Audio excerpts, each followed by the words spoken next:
What's up, guys? 0 to 60 in the 01 Honda Accord V6.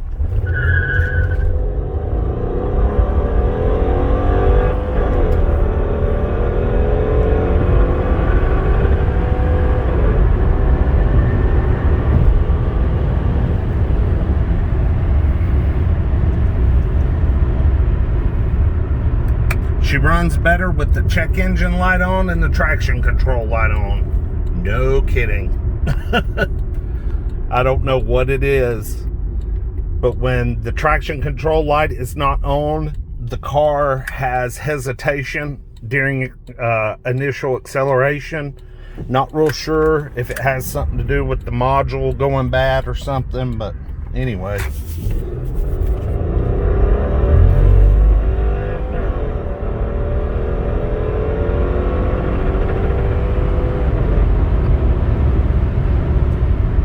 Strong, very strong.